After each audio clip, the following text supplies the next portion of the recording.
Hello and welcome to Taking to School with Dr. Tom Pritchard. I am your host, JP John Paz from the Two Man Power Trip of Wrestling. Of course, joining me is the star of the show, the former WWE World Tag Team Champion and 8-time Smoky Mountain Wrestling Tag Team Champion, one of the greatest trainers ever in the history of the business, the Doctor of Desire himself, Dr. Tom Pritchard.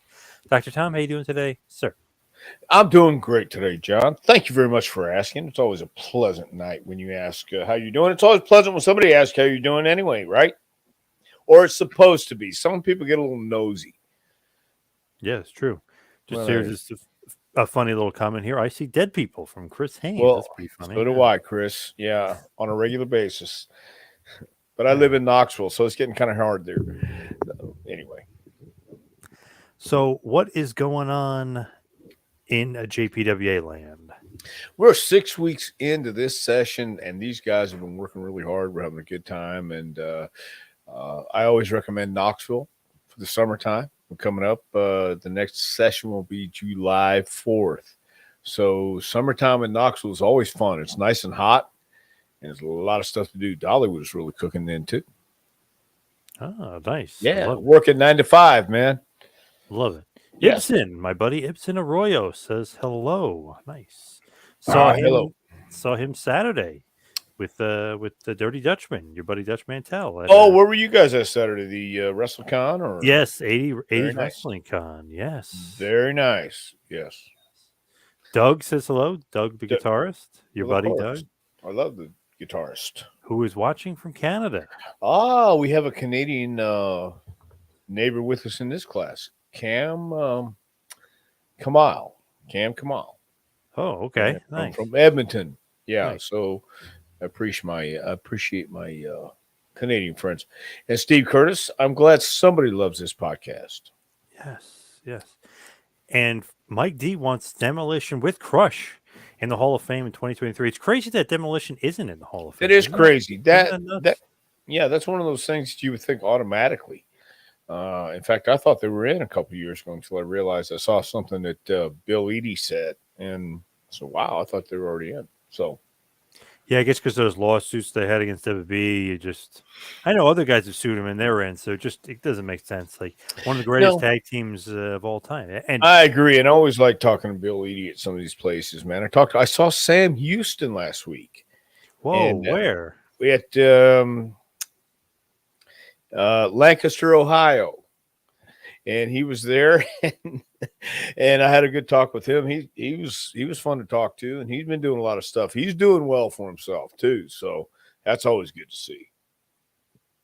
Hello from Louisville. Great memories of Dr. Tom in this city. Wow, Hey, Louisville. Jason, I have great memories from that city too. If you remember a play, I'm not going to go there, but no, it was a lot of fun in Louisville. I loved the gardens. I loved that town was a lot of fun if you stayed over. Really was. David Rich, thoughts on Sunny? I don't know if you saw this recently. Bill DeMott was obviously very outspoken about her being drunk driving. Supposedly she killed somebody. We'll see, but she's out of jail on bail, and she wrote back to Demott, all this crazy stuff, maybe some mean stuff, and she said that she hasn't been found guilty yet. She's still innocent. So I guess she's Wait a minute. professing her She innocence. responded to Bill. Yes, on Twitter. Yes. Really? Is this okay? Well, I haven't seen this. So is this Yeah, on the internet? she said something like, "Oh, because Bill wants her out of the Hall of Fame." Right. So she said, "Oh, wait a second, you're never even in the Hall of Fame. I would say you shouldn't be in there either for sexual harassment and harassing the guys and all this Oh, other stuff." She was laying it in pretty thick. well, yeah. I I've said this before. I think it's sad, but it was inevitable, and I don't really. I mean, I don't really know what to say except I've said before. It wasn't going to turn out good, and I wish she. I don't know what to say except it's sad. It really is sad. And I thought about this the other day too. No lie. When it came out, she was arrested in the Hard Rock Cafe, was it? Or at the hotel, Hard Rock Hotel, and I remember when they came to Smoky Mountain. She was 17 years old, I think, and I thought back at how long I'd known her now, and it's amazing the people. I think everybody, you come across people that you meet throughout your life, and for one reason or another, they stay with you.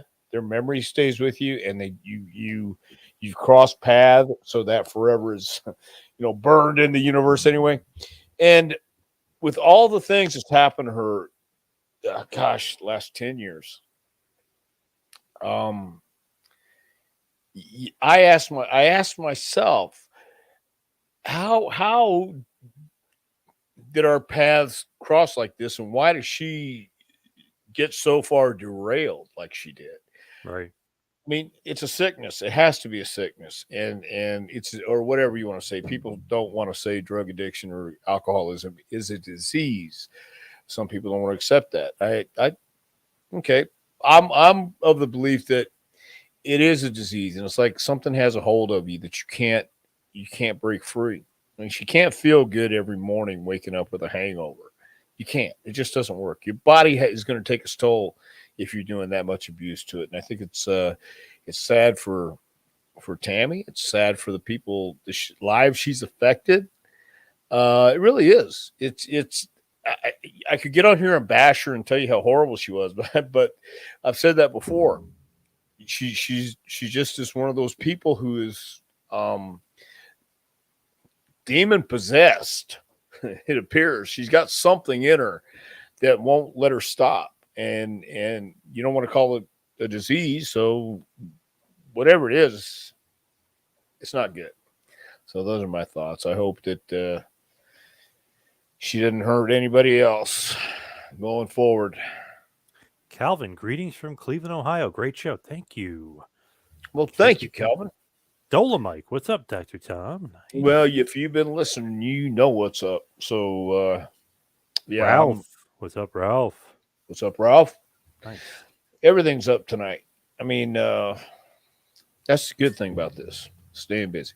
Let's talk about your longtime close personal friend. What about Jimmy Cornette? Let's talk about him. I know him pretty well, as you know. He's a great guy. I love Jimmy Cornette. But when's the first time you met him? Would it be all the way back in Memphis? I mean, when was the first time you guys crossed paths? I believe it was around 1982 in Memphis, and trying to think. Yeah, he came up and he was managing, I think, with Jimmy Hart. Had a crew, and that was right before he left to go to Louisiana. So, but he was always he was a photographer at ringside too.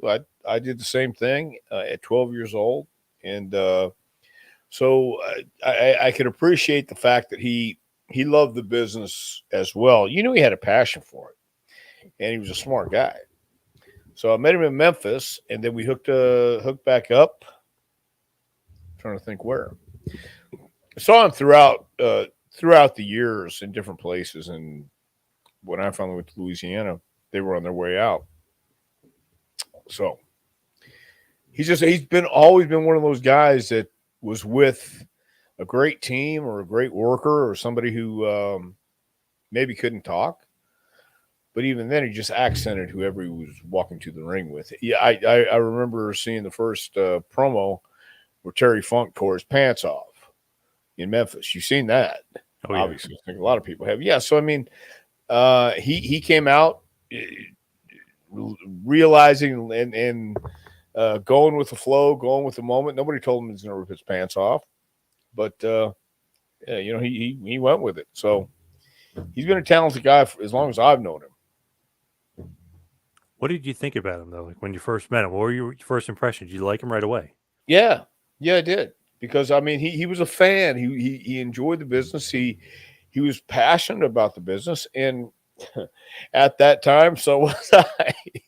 I mean, it was we'd watched it our whole life, but it was still brand new, and it was a different time. It was a lot of fun, and it was exciting, and still wrestling, and kayfabe was alive with a faint heartbeat and a faint pulse, but it was still alive, and that was part of the fun. That was a lot of the fun back then.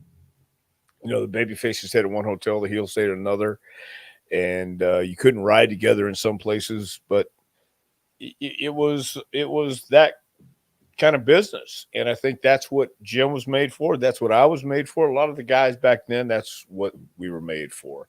And as things evolve, you find out, well, things change, but some people can survive no matter what.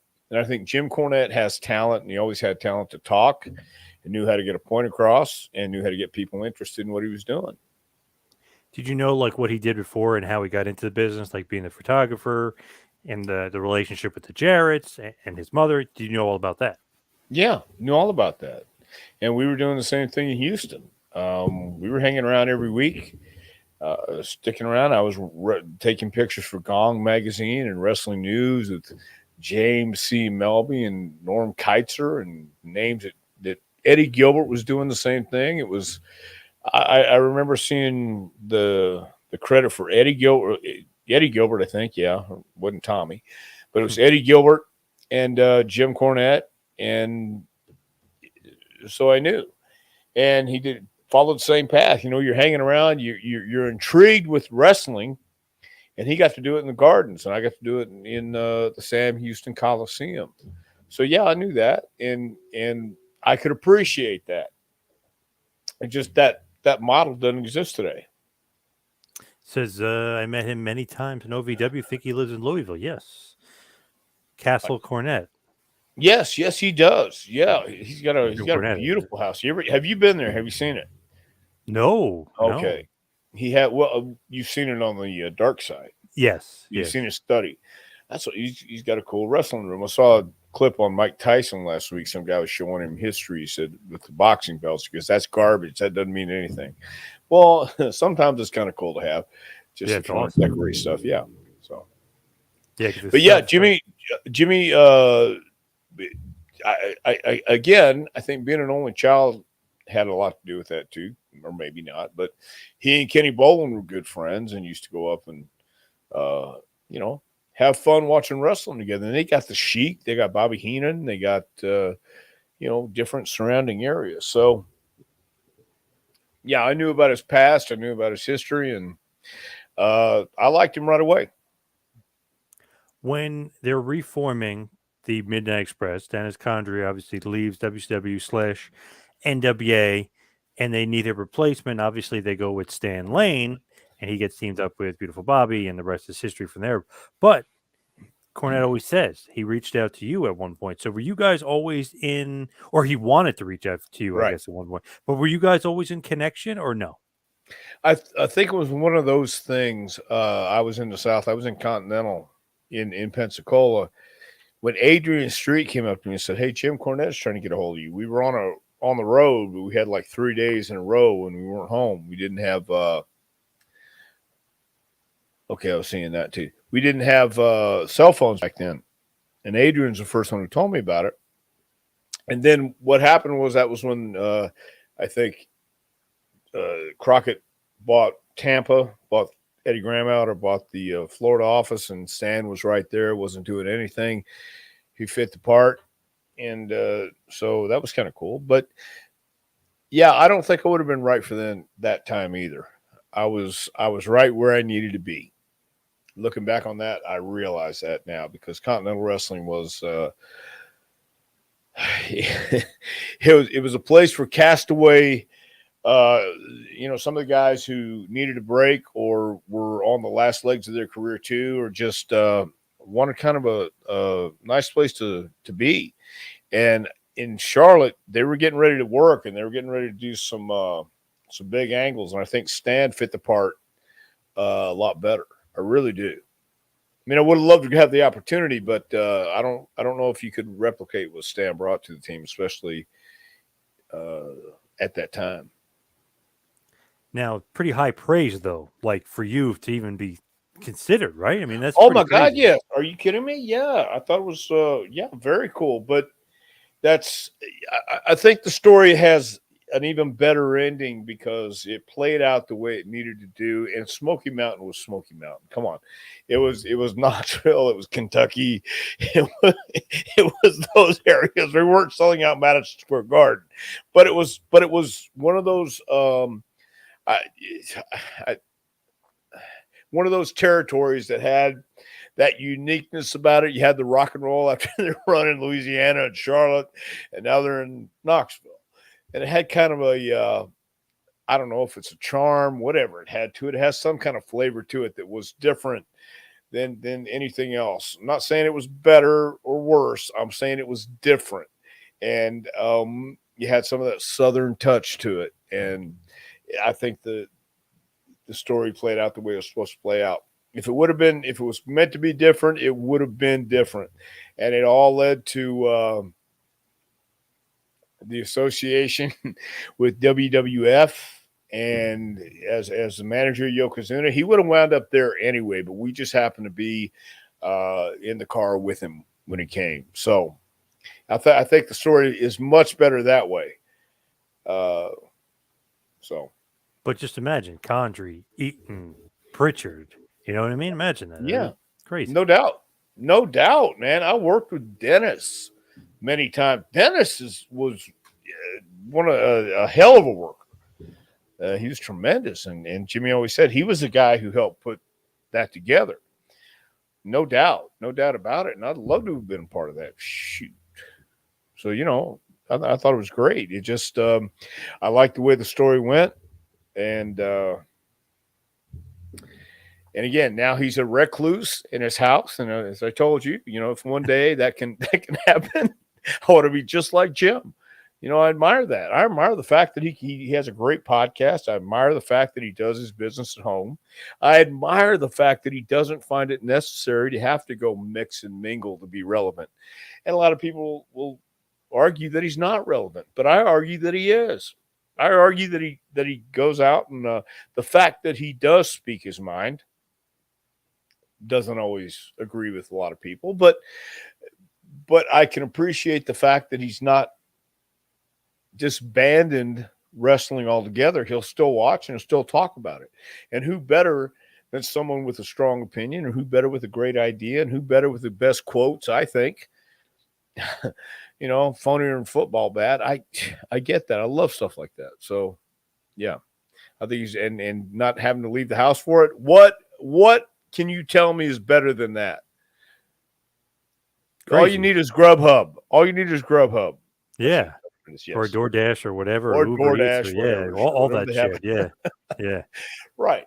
So anyway. With him, though, it's funny because imagine you can make so much money and be irrelevant, but never have to leave your house because you made so much money. You know what I mean? It's crazy to think about that. Well, it's only crazy if you think it's crazy. I think it's genius. I think, again, it's that evil genius, but doing it on his terms.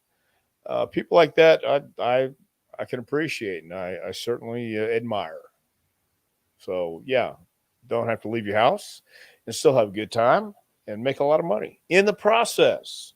Yeah, Cornette's collectibles, Cameo, the ad revenue and stuff from his everything. Podcast. Yeah. Yep. He's doing. Yeah, again, the podcast does really, really good. And I guess doesn't it? These are the things I'm hearing, but I don't have the same connections you do either. But he's doing great. He's fun to listen to, and it's informative. It's interesting. And he always has something to say no matter what. And he's been offered, I know a lot of people, not just me, everybody else, like autographs, conventions, all this stuff. Doesn't need the money, doesn't want to leave the house, doesn't need to leave the house. Right. So how can you argue with that? I can't, and I won't. I won't argue with that one bit. So it's sometimes it's really good to get out there. And then there's other time when you really don't want to leave. And I think he hit that point a couple years ago. And but I get it. I certainly understand it. More power to him. when he does start Smoky Mountain Wrestling, are you really the first call he made? He said you were, but were you really the first call he made? Well, I mean, I wouldn't know, but I do remember he called when I was in Nashville. And I do remember talking to him, and so I don't know if I mean, if he says so, I have no reason not to believe him. But it was definitely something that came along that I wasn't expecting. So, and then it wound up to be what it was, and things were changing. And if anybody had any sense or feel for what was going on, you could see that the territories weren't going to last, and everybody was getting snatched up. So it was just the next progression. I was prepared to stay in Nashville. I had already said to hell with it. Wasn't even worried about anything else. Just going to stay in Nashville, no matter what happened. And then he called me up with this opportunity to Smoky Mountain. So I'm very grateful for that. And he gave me a spot when there was no spots to be given. He gave me a chance when there was no chances out there, and to come into Knoxville and at least do something with not only just Jim Cornette, but the Rock and Roll Express and Stan Lane, and be a part of that. You know, so it wasn't a Midnight Express, but it was the next chapter. It was the Heavenly Bodies. And so you had a story. Where's Bobby? Well, Bobby stayed in Atlanta. And you know, now, and when Bobby came in and did the angle where he's coming in to be with Jim and Stan. And hey, wait a minute, who's this guy? Why are you here? Yeah, there was that opportunity to have some fun with it. So I think it worked out great. What was his pitch though? Like, hey, Heavenly Bodies, you know, it's not Pat Yeah. Rose anymore. We got Stan Lane, and we're making the new. He asked me buffet. if I would be interested in coming in and teaming with Stan, and he would call us the Heavenly Bodies, and this is what he's got in mind. He said Rick Rubin's behind it. This is what I can offer, and it's an opportunity. Well, yes. Thank you very much. So that's how he pitched it. He told me what it was straight up. And again, I was in Nashville. Eric Embry was booking, and I had some really good and great matches with Jeff Jarrett. I was having good matches with Brian Christopher too. And that was the time when I took Brian aside in Louisville, Kentucky, by the way, because when I was going to work with him the first time, somebody took me aside and said, stretch that son of a bitch. Just stretch him. I hate him. I thought, whoa. And I told Brian, took him aside in Louisville, and I said, hey, listen, because I had worked with him a couple times, and he wasn't fighting me, but he wasn't working with me, and he thought I was trying to take advantage, which I wasn't. I said, tonight, would you please listen to me? I'm not going to mess with you at all, I promise. But let's show these guys you can work. I'm not going to eat you up, but you got to let me do what I want to do, and then we'll follow up with what I need you to do. And he looked shocked, but we went out and we did it. And from there, he trusted me to have matches. And when we said something, he knew I wasn't out there just to take him. So we got to do these things, and I was happy with that. Because even at that stage, Jerry Jarrett had opened up a school in Nashville one time. Did you know this? No. Yes, they did. And the first day, it was Jerry and Eddie Marlin, and I think Jeff, and of course myself.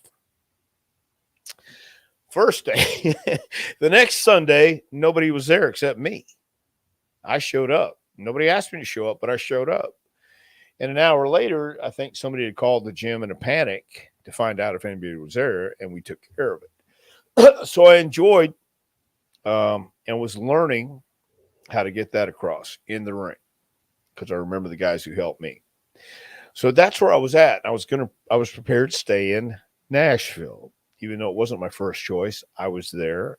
I was doing good things, I believe. And then Jim called me with this opportunity.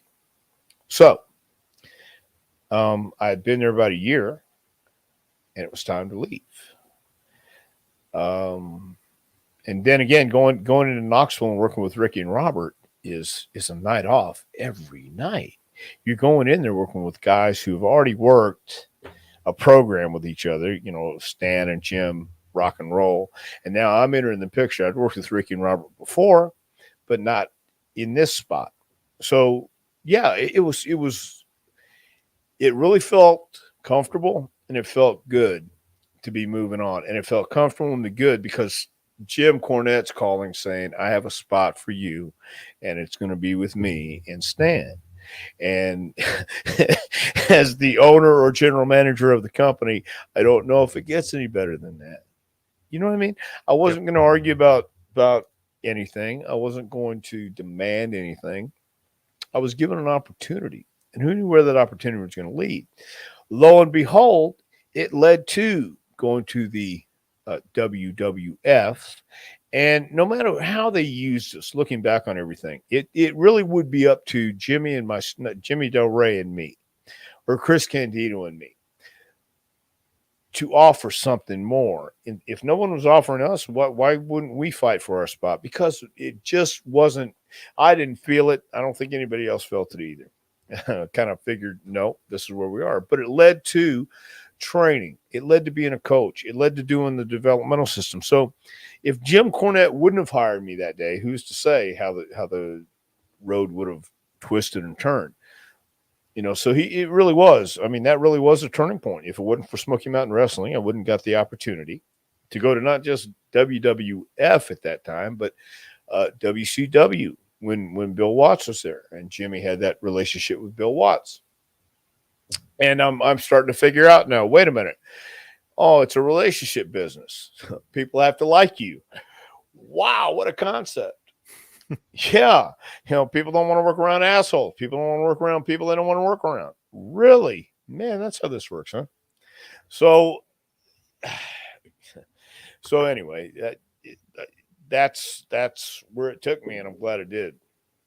Did he make sure that you guys were working WWF, or did WWF want you guys? Like when the Heavenly Bodies faced the Steiner Brothers, and you're in there, really? Like, is Cornette the one pushing for you guys to be there?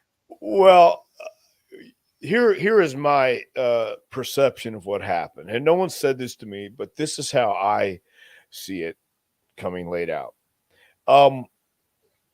First of all, my dad came to visit me in Smoky Mountain, and Bruce wanted to pull a rib where we'd have my dad on the promo and interview and all this other stuff. And I forgot what his part was, but so we decided to rib him. And my dad came to the show and at TV, and it's Jimmy Del Rey, Cornette, my dad, and me, and we're cutting a promo. And Jim says, "Yeah, what do you think about something?" And Dad says, "Well, I really love Smoky Mountain Wrestling. This is real wrestling, And he said, "Well, don't you have another son that does something?" He goes, "Oh, yeah, but we don't talk about him because he does that phony wrestling."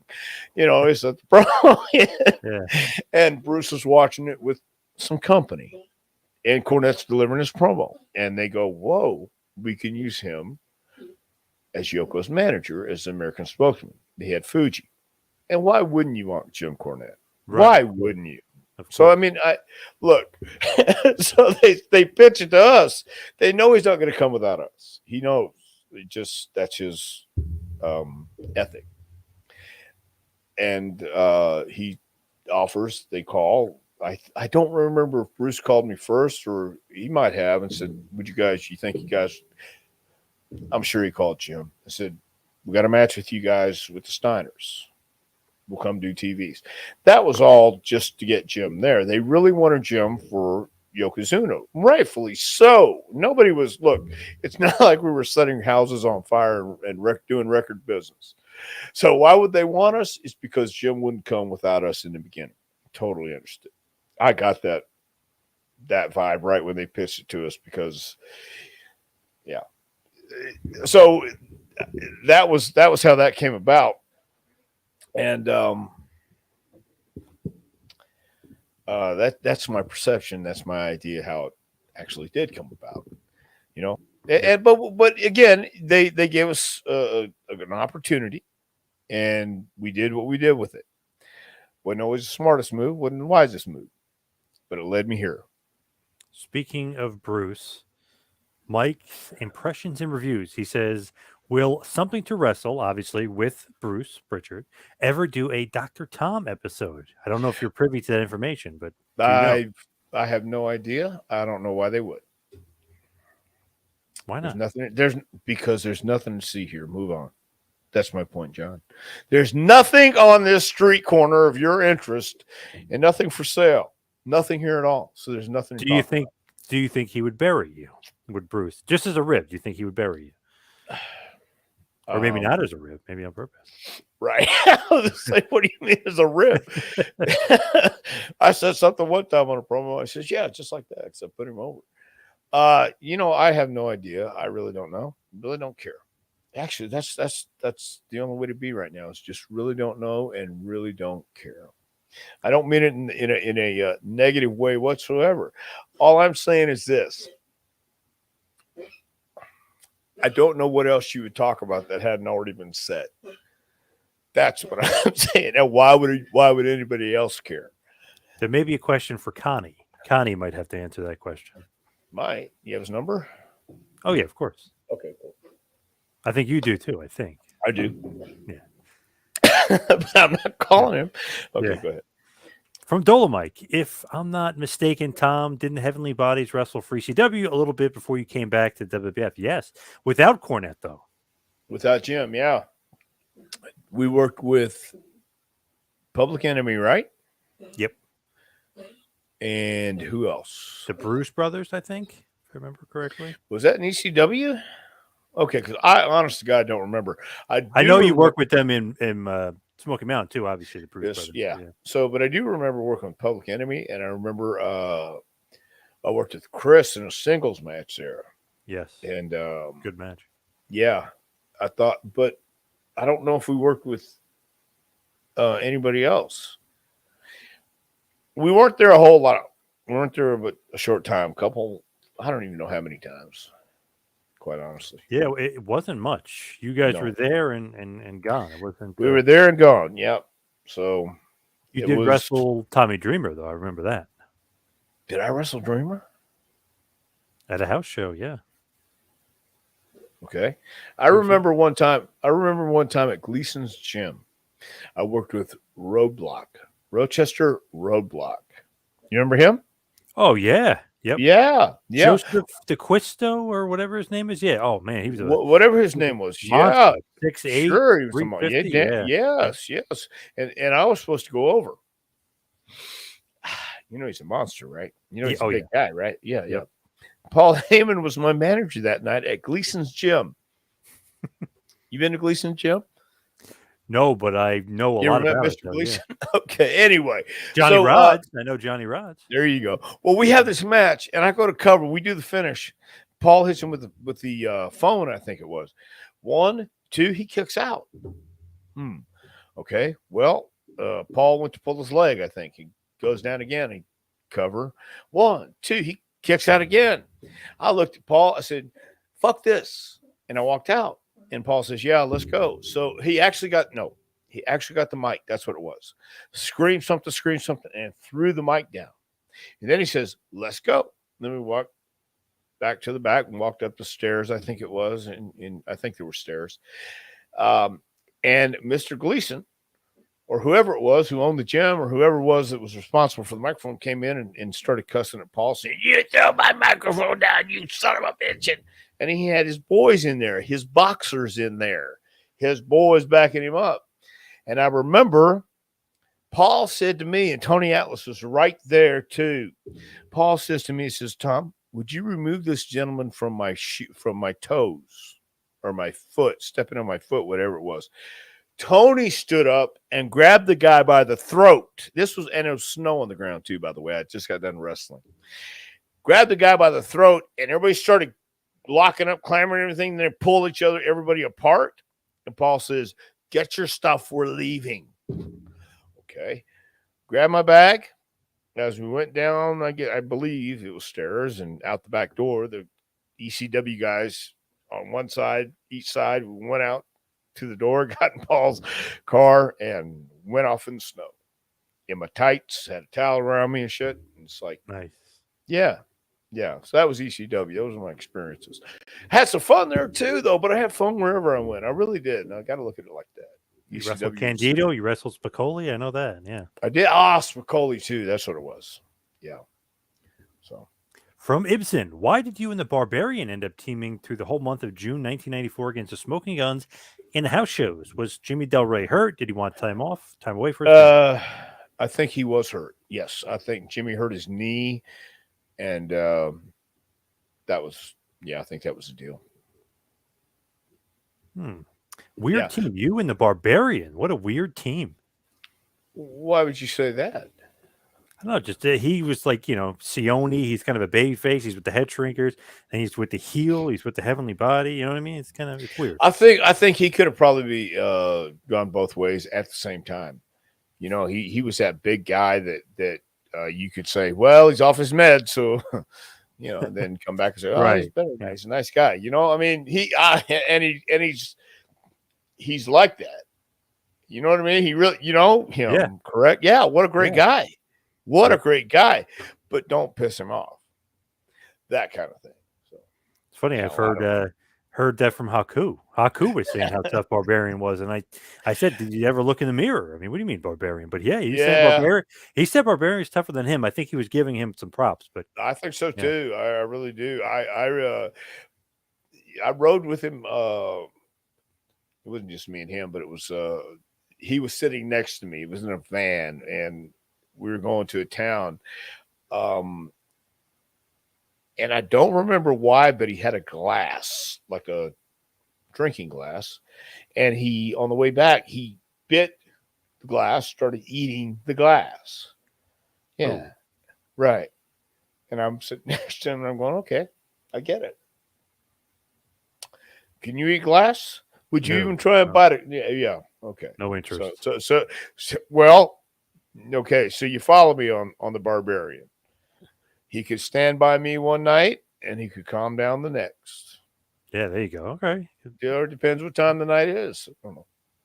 El Padrino, Dr. Tom. El Padrino. Yes, I'm in the Hacienda. I am. Thank you. Yes. Yes, sir. Barbara Wenzel, was Big Bubba supposed to catch Jimmy Cornette, back to Cornette, when he fell off the scaffold? Always was wondering about that. Obviously, the night of the Skywalkers, Cornette falls and, didn't end too good with his knees and his ankles there. I believe Bubba just missed him. I believe it's just a miscalculation or wherever it was. I mean, I don't think that was on purpose, but things happen. Cornette always says it was Big Bubba's fault. Not anything like where he's mad at him, but he always says it's Big Bubba's fault. He should have caught him. Yeah. Yeah, he should have caught him, but again, it's how do you go back and change that? You can't. Here from D, the #1 Gigi Allen fan. I don't know if he means you or him. But well, it's ALLIN. If that counts, does that make me more of a fan? I'm not necessarily. I am a. Yeah, I guess I would be a fan. It's not that I would buy any. Well, I wouldn't buy his albums, wouldn't buy his music, but I would watch the videos. I would watch. The curiosity factor and the commitment factor, I guess, is just what it boggled me. But at the same time, it goes to show you what's out there, and it goes to show you what some people are into. I want to be aware whenever I'm going. I mean, you're being judged whenever you walk outside anywhere you meet somebody. People are going to judge you just by the way you look or appear or whatever it may be. Gigi Allen was certainly one of those guys who didn't belong in polite society, but he was out there.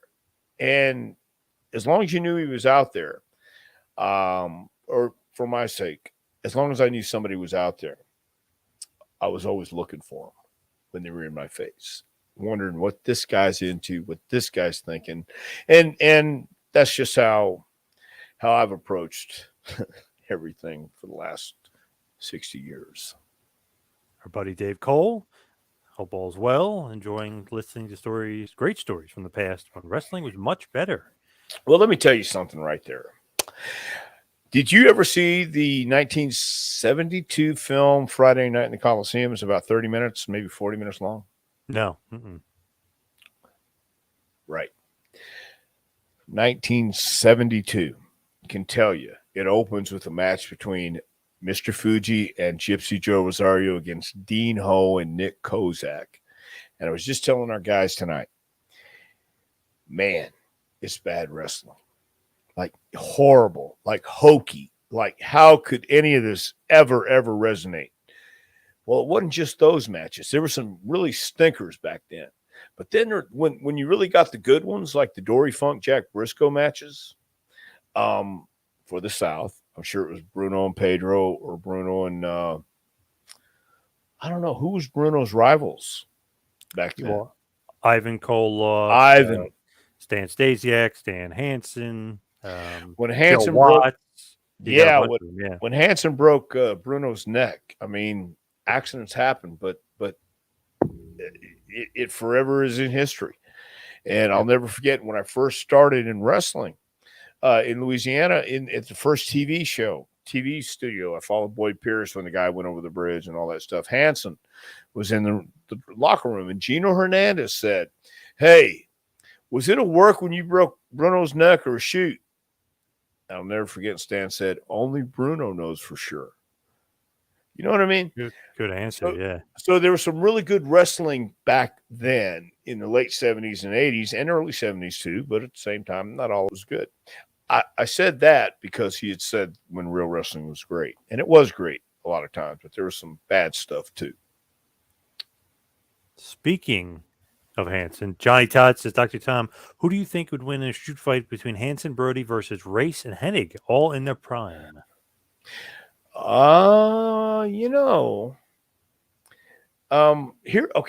Here's another story that I heard Harley Race tell on an interview with John Cena's dad, the one from Boston, the podcast. Have you seen that? Boston you know who Wrestling Federation or whatever it is, yeah. Yep. Whatever it is, John Cena Sr. was sitting there talking to Harley, and Harley and Nick Bockwinkel had a tag match against Hansen and Brody in Japan, and I watched it after I heard this. And number one, it wouldn't happen in the ring, obviously, but he said Brody was bullying Nick around, and Harley said, "I told him tag me." I got in and said, "Who knows? I didn't see that in the match." But Harley said, "I told Frank we could do this the easy way, or we can do it the hard way." So the mythological stories they tell, no, I don't think these four guys would fight. First of all, I know we're talking hypothetically, theoretically.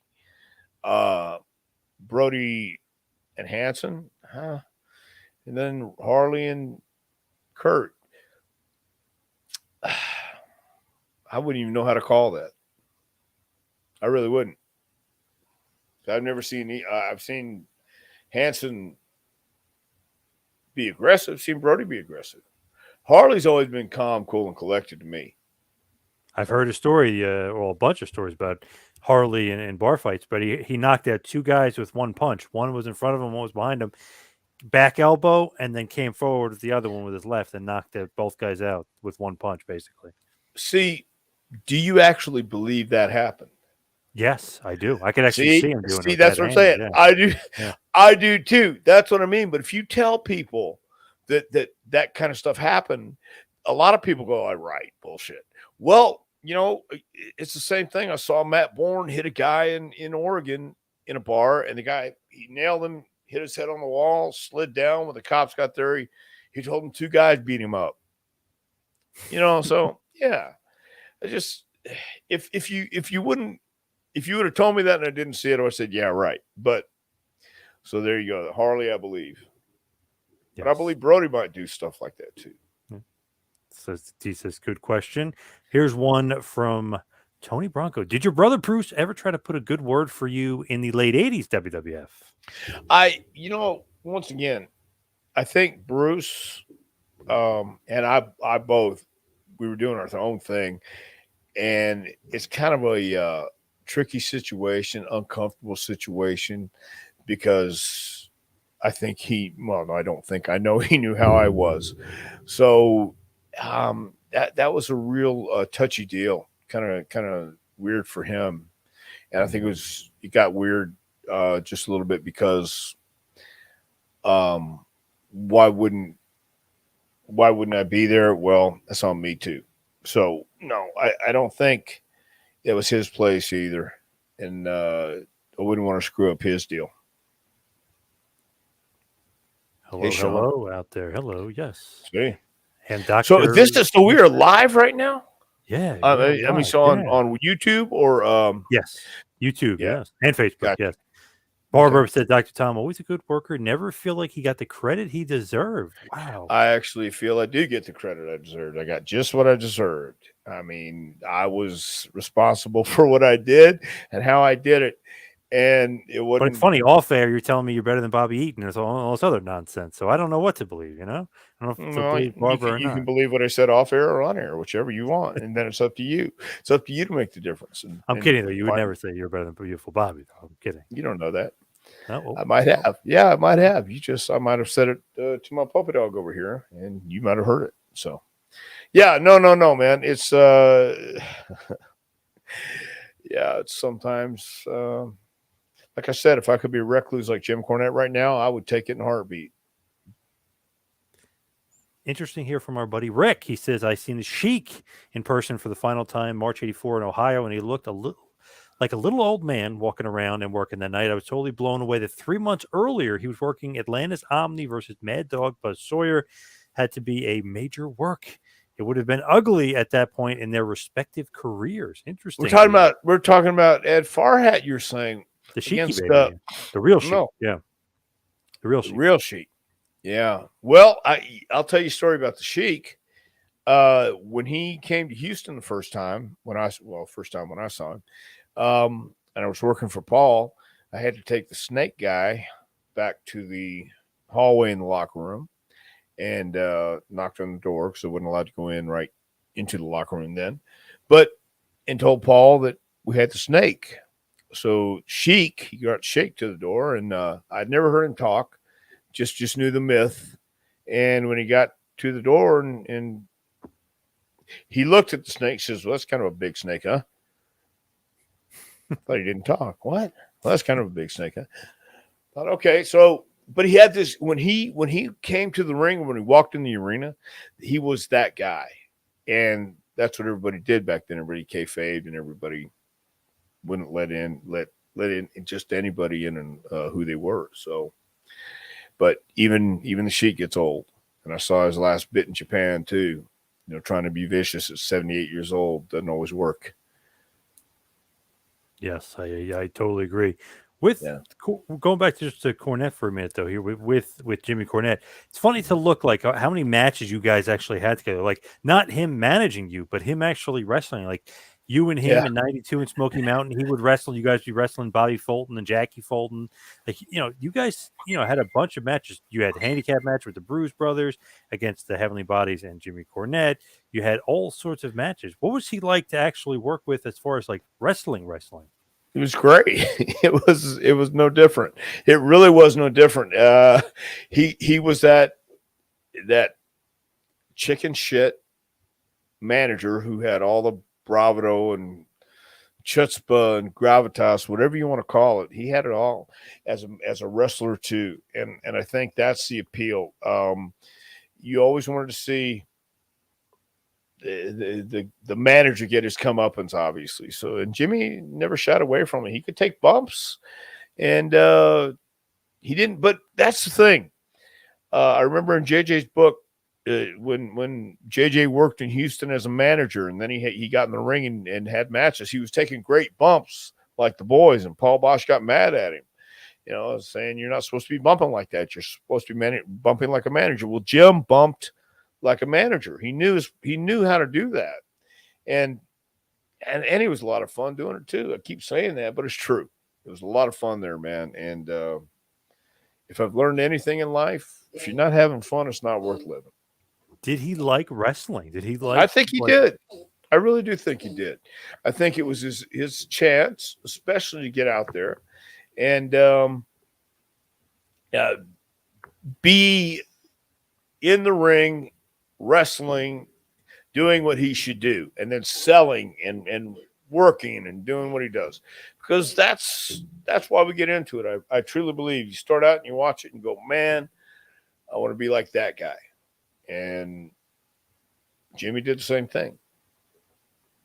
with him like wrestling and stuff? Did you just always think like, okay, this like it's so much fun, like him being a manager, him wrestling, hanging out in the car? Like, was it just a great experience all the way around with Jimmy? It really was. The only time I can remember he got mad, and it wasn't really mad. It was just, I mean, I understood where it was coming from. I believe it was Johnson City. And, I'm not, let me clarify this. I've said this before, but I'm going to say it in this instance, especially. I can't explain why I was the way I was or why I am the way I am. But when I was around Jim, I understood as long as we got there an hour before, as long as we were there to get the finish and know what we were doing, everything was fine. Just come and do your job, which is what you love and what you want to do your whole life. Well, what more can you ask?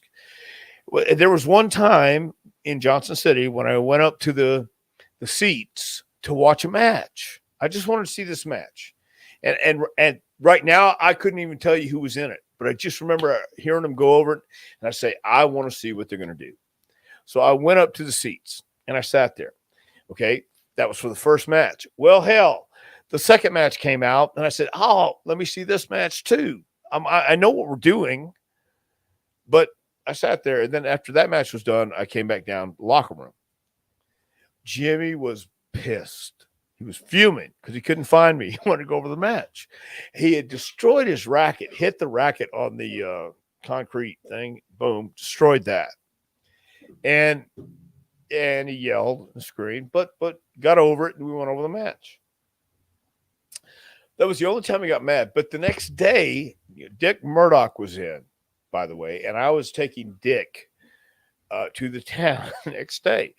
And I said, I've got to stop by the sporting goods store on a Sunday. I believe it was on a Sunday, too, and get him a new racket. And I did. I bought him a new racket, brought it to him at the town. He just looked at it and said, oh, okay. So, I mean, that's the only crosswords, if they were even cross. He just got pissed because he couldn't find me. He wanted to go over it right then. And, but it was great, man. It really was great. And it happened just the way it was supposed to happen. And I don't know how else it could have turned out. Was he a big ribber? Well, not with us and not at that time. There were the only rib that happened at Smoky Mountain was Tracy when he wanted to beat my ass. That was a rib. But Did you ever really like rib him? Like, did you ever try to do stuff with him? Here's the thing too. He was the boss. He was a one-man band. He had a really small skeleton crew, basically. Casey O'Connor was a guy who put up posters, and Brian Hildebrand referee and did a lot of stuff too. And then you had Jim worrying about everything else, and everything was on him. So I don't know that he would appreciate it as many ribs as other people would. There was another time I just thought about that when you said ribs. Bruiser Bedlam and I were behind Jim one time in the ring while he was doing a promo, and we were talking back and forth and laughing. And he cut his eyes, looked back at us, and went like, "You son of a!" And when we got back to him, he goes, "Guys, you can't talk while I'm talking. I'm trying to keep my head straight. Now I got to recut it." And he was hot there. So I learned a lesson there. When we're working, we're working. But Bruiser and I were playing, and so anyway. But everything else, even that was, if that's the worst thing we had going on in the territory, it was still great. Was he a big fast food eater like everybody claims? I know he always jokes around about it, but was that for real? The double cheese and everything else. Well, yeah, yeah, and why not? He really wasn't worried about anything back then. It was comfort food, and again, he was working his ass off. So, yeah, I'd say let him have his triple cheese with mayonnaise and mustard. I mean, whatever he wanted on it, I was all for it. This is just an interesting question here. I would say yes. Do you remember Great Kabuki, Black Ninja, Kendo, Nagasaki from James? I do. I never worked with Kabuki, but I worked with Kendo Nagasaki in Portland, and he had this collarbone that had popped out, like he either dislocated it or broke it. I broke my collarbone twice, and so I always looked at that and I went, ow, that makes mine hurt. See, I have this collarbone too. So he was a pretty cool guy though in Oregon. I remember when he came in, and then I looked up the original Kendo Nagasaki from England, and then he unmasked on one of these matches I saw. And I thought, well, that's why he's wearing the mask. I can see why, because very, very nondescript, plain, fella. But you put the mask on and become Kendo Nagasaki. I get it. From Stephen Cox, do you keep in touch with Tiger Conway Jr.? You two pretty much came up together with Paul Bosch. I don't know if this is the Steve Cox or not, but I don't think Well, it if it is. I is, don't. yeah. If it is, Steven. No, I haven't talked to Tiger in a while. He was there about 5 years probably before me, and I was with Tiger and Chavo Guerrero Sr. and Manny Fernandez uh, as their rookie back then. They were the guys who pretty much brought me up in Texas. But I haven't talked to Tiger in a while, and that happens especially when you get out and move away and have a family and have other things going on. So I haven't talked to Tiger in a while. Experiences wrestling at the Sportatorium in Dallas, Texas. One of the coolest places ever for wrestling, I think. You had a really cool dressing room area where you had the swinging doors on each side. You had offices upstairs, the crow's nest where you could watch the matches and kind of sit down and not be seen, but have a really great view of the ring and stuff like that. So yeah, it was a really, for being a dump, it was a great place to be. It just had that, back then when you were a wrestling fan and you had your favorite arena or you had your weekly crowd like the Sam Houston Coliseum. I always wanted to wrestle there. Just I thought that was, because I grew up watching some of like the greatest matches ever, and finally got to wrestle there. It was very cool. Dallas the same way. Had the ambiance, had this aura.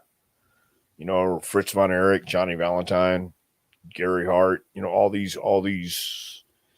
larger than life people. Now I'm in the back getting ready to go out and wrestle Skandor Akbar.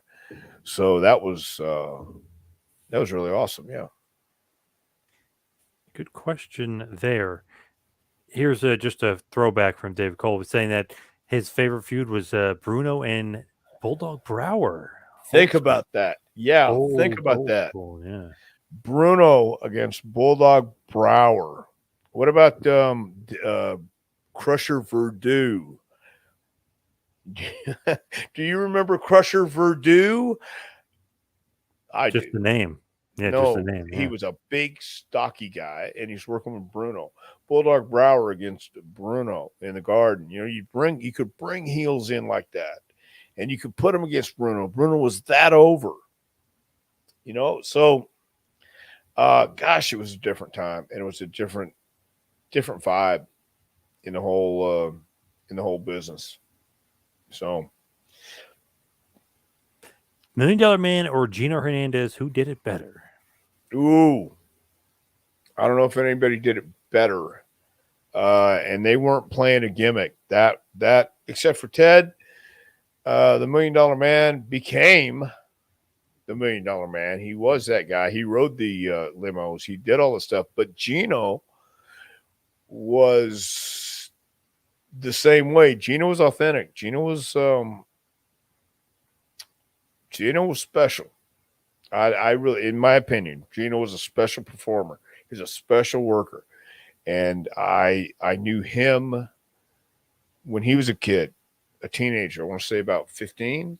He started at 18, and that was Gino, the heel. He was only there. Yeah, Wow. Yeah.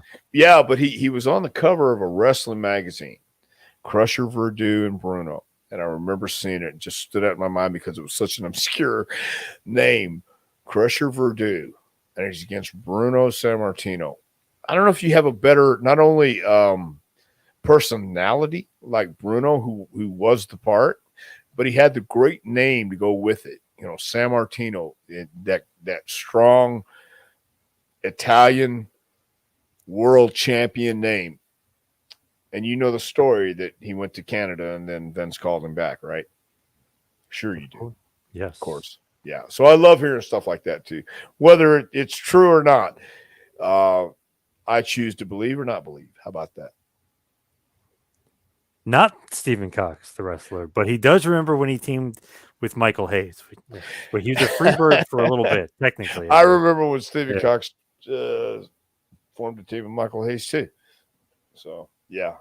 That was a lot of fun back then, though. I mean, the Texas territory, when the Freebirds and Von Erichs were hot, you got to, well, I mean, every era, and I think every decade has that that time or that moment that you point back to. Kind of like when Rocca and Perez and the Graham brothers destroyed the Garden or whatever it may be. The history of the business is fascinating if you love the business.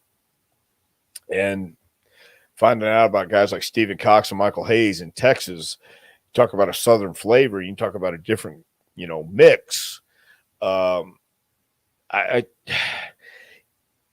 know it's a different culture and different world we live in today, but I truly believe a lot of the mystery and a lot of the spontaneity is missing in wrestling today.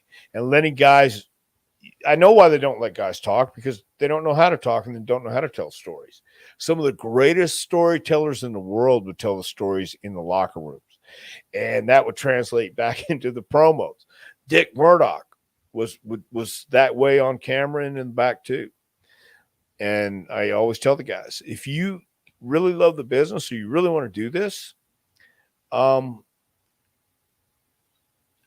think you'll enjoy the history of who came before you and what it was like and how it evolved into this, unless you're just looking at it as a sanitized video game version.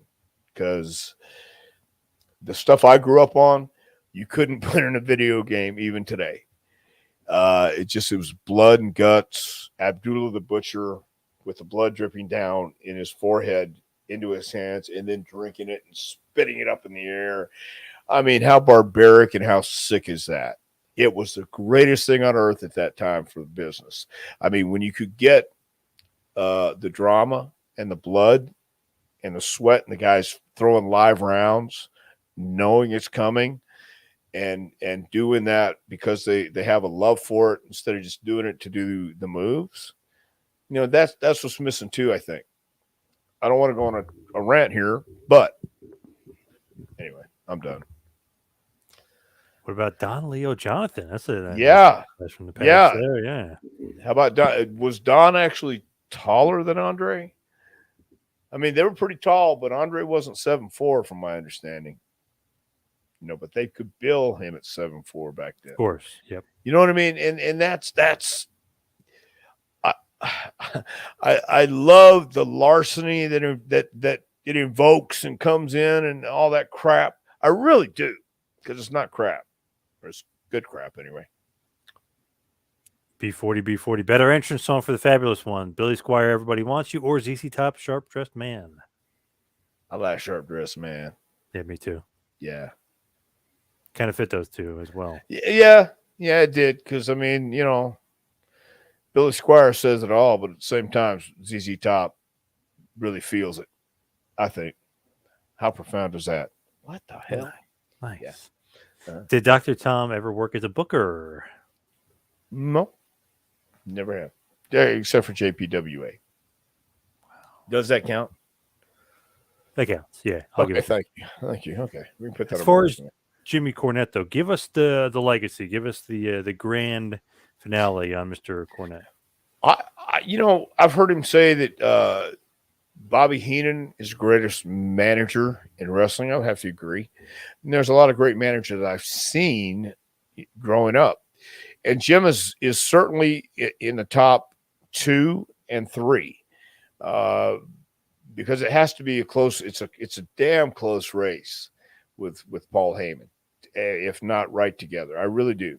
They're 2 of the greatest talkers ever, and 2 of the greatest actual managers who will do things for the guys they're managing. You know, Jimmy carried the belts. Jimmy would book stuff. Jimmy would make things, make sure things happen.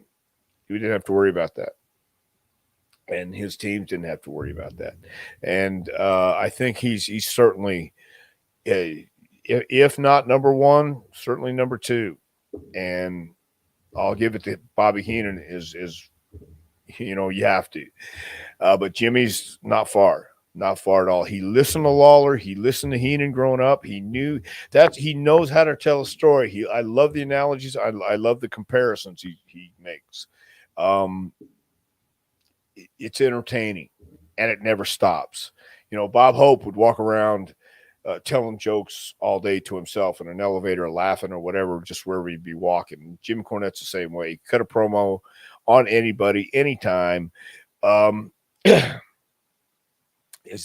He's always been entertaining, and I think he's figured out the happiness and the secret to life is to be happy and to follow your heart and don't take any shit from anybody, no matter what.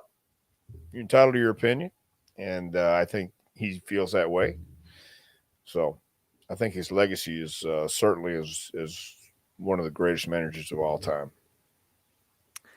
One last final question before we wrap it up here. Good one again from Steve. He says, was wondering if Tom remembers when the Grappler first came into Houston and bloodied up Tom and Tiger, but Tiger came to your rescue, and you guys bloodied up the Grapplers with the loaded boot. Seems like I remember Paul Bosch coming into the ring to check on Dr. Tom.